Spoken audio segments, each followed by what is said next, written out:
Okay, we're going to want to go ahead and bring those bitmaps that we just completed into Illustrator now. So go ahead and open up Illustrator.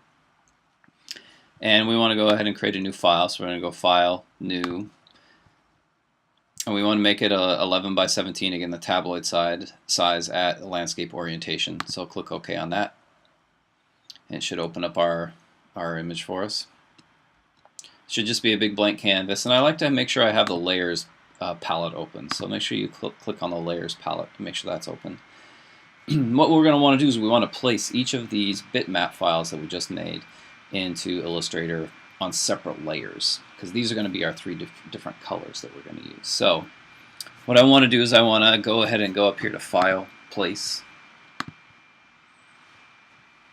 And I want to go into my bitmap folder and I want to find the bitmap that I wanted to use, and I'll just hit place on that.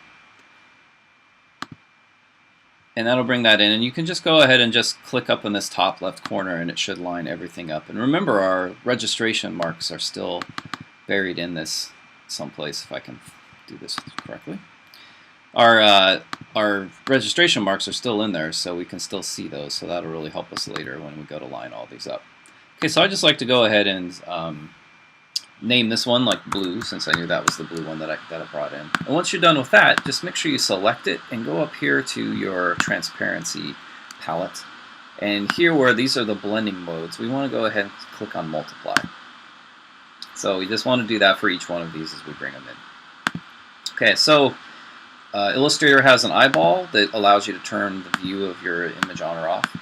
And I'm going to go ahead and leave this one on, but I'm going to go ahead and lock that. So blue is now locked. I can't do anything else to it.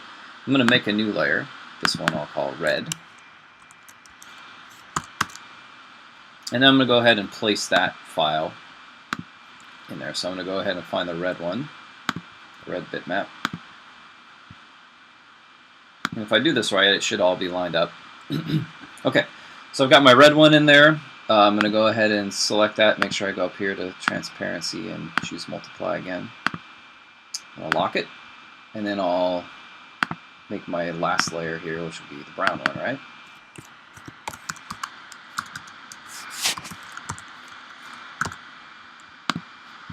I'll place that.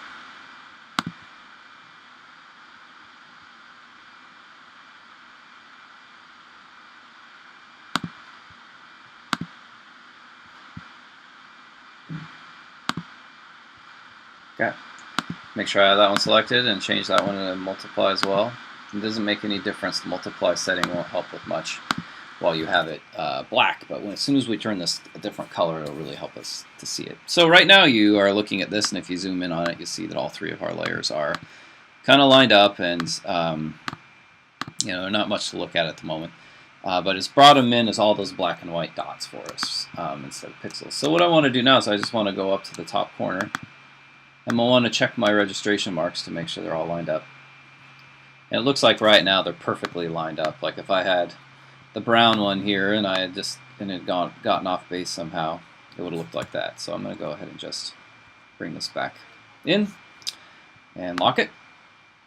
And so now I'm pretty much all ready to go. So now the next stage is to recolor each of these bitmaps. So I'm going to want to recolor each one. So I need to, in order to do that, I need to unlock it.